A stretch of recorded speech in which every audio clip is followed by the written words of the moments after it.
Hi, welcome back. Hector here from helpmegraduate.com. Let's do some exercises regarding limits of trigonometric functions, okay? And let's start with some easy ones, okay?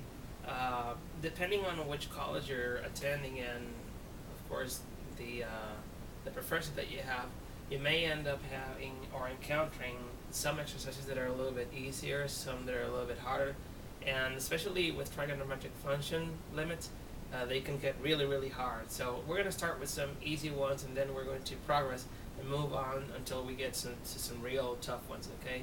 So just follow the progression, just follow the playlist in the on YouTube. So if you have any questions, just post them in the comment section, and I'll try to answer as soon as I see them, okay? So let's do one from my favorite book, like I said, and let's pick an example. Keep in mind the following, like I have been mentioning in the past videos of limits regarding functions. In this particular case, in this specific example, okay, we're going to use the trigonometric notable limit, okay, which is this one right here. Limit when x tends to xo, which means x can tend to whatever, of say sin of x over x, and you have a constant multiplying k. It can be k, okay. In essence, the trigonometric limit says something like this, okay? It says something like sine of x over x equals 1. Okay, but to make a general case of it, you can have a constant multiplying k, and it's going to be the same as k, okay? It's just that in that case, that particular case, k is equals 1, okay? Another thing that I'm going to be expressing in upcoming videos regarding trigonometric limits is the following. Trigonometric limits are hard, mostly because they involve properties of trigonometric functions, and some of these properties we may have seen or learned in the past, but some of them we may have not, or some of them we may have forgotten, okay? So that's pretty much one of the main issues. The second one is that they involve notable trigonometric limits like this one, and so you have to know them. And the third one is that they involve, the third challenge is that they involve creativity, okay, between the properties of trigonometric limits and the properties of trigonometric functions, okay? So you have to be creative with them. But we'll talk about that in further videos, okay?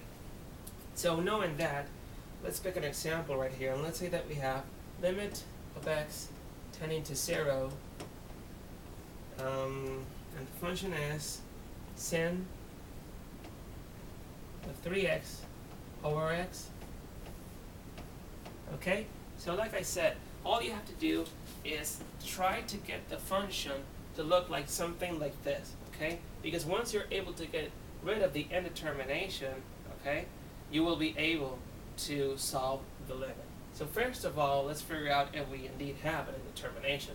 Well, if we evaluate right here, evaluating, well, when x tends to 0, we're going to have 3 times 0, which is 0, and sin of 0 is 0, and at the bottom we're going to have x equals 0, so this is an indetermination, so we have to work on the limit to try to solve it, okay?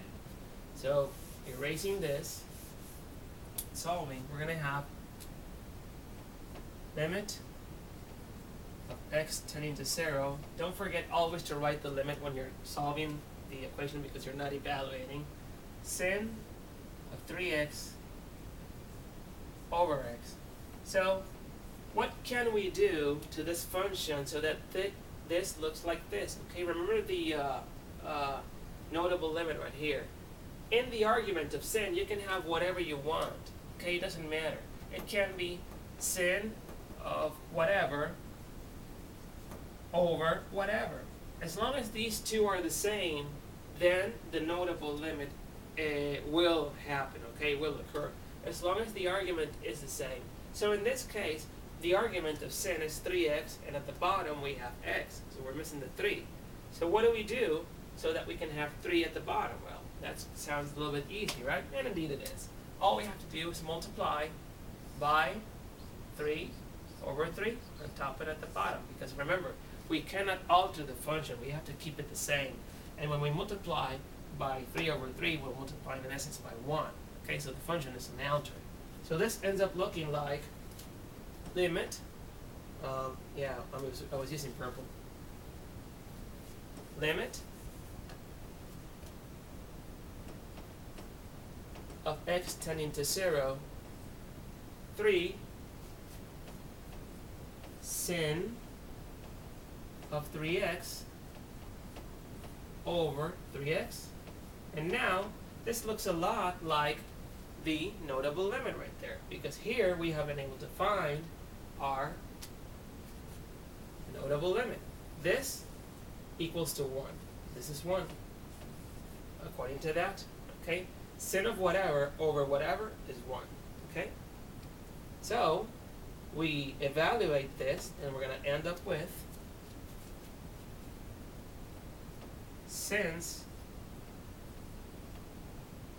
sin of whatever over whatever equals 1, we can separate that, and we're going to have limit of x tending to 0,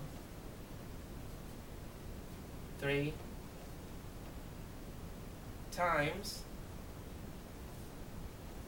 limit of x tending to 0, sin of 3x over 3x. Okay, I just separated into two functions that are multiplying themselves, and two functions that are multiplying themselves can be simplified into two limits. Okay, so this right here is 1, and then we can evaluate this. But limit of x when x tends to 0 of a constant is a constant. So evaluating, we end up with 3. That's a ugly 3. 3 times 1. 3 times 1. And this is 3. And this is the answer to the exercise. Okay? Again, let's go over it real quick. All we did was have the argument, the bottom part of the function look like the argument of sin, so that we can use the notable limit. Okay? We multiply by 3 over 3, top and at the bottom. The 3 on the top goes all the way to the left, and then we have sin of 3x over 3x. This is equal to 1 according to this. Then we separate them, limit of 3 times limit of 1. So we have 3 times 1 and 3. That's it. Okay? Let's do a second example.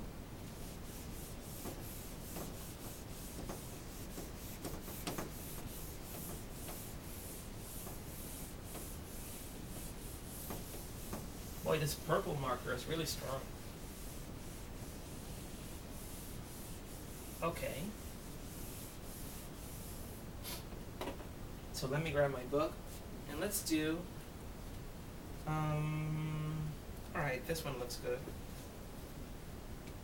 Limit when x tends to 0, 1 minus cos of x over x squared. Okay? Evaluate it real quick.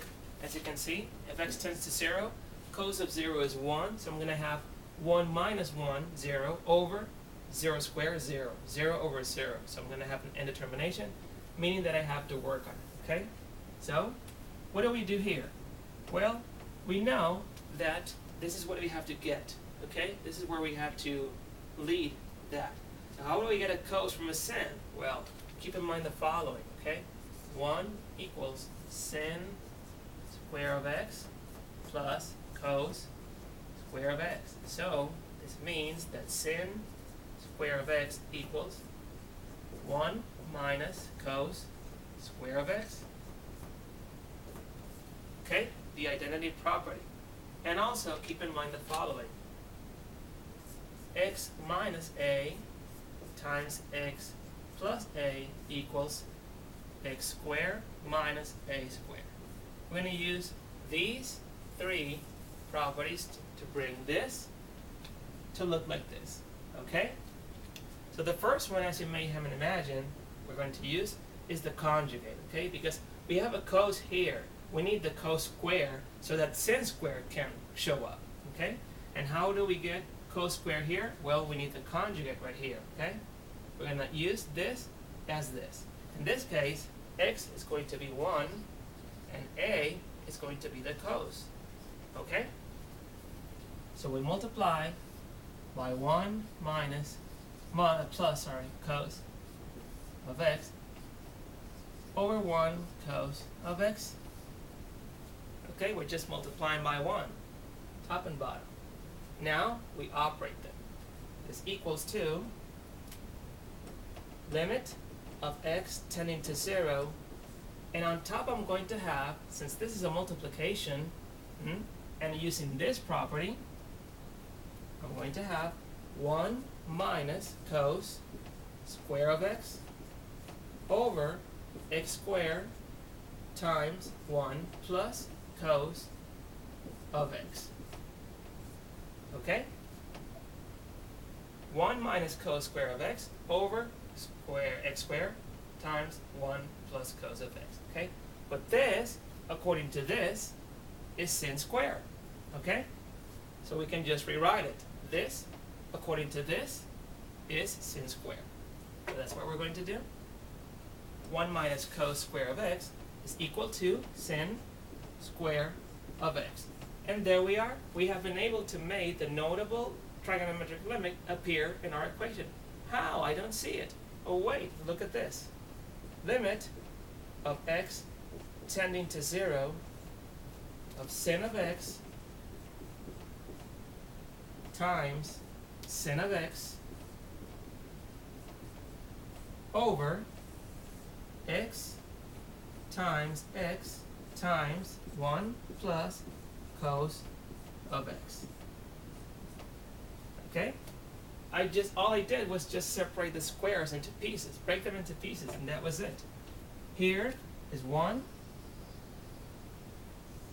and here is the other one. And these two, according to the notable limit, equal 1. This is 1, and this is 1. Okay? So, we just separate them and break them apart, and this is 1, and this is 1. So we end up with limit of x tending to 0 of 1 over 1 plus cos of x.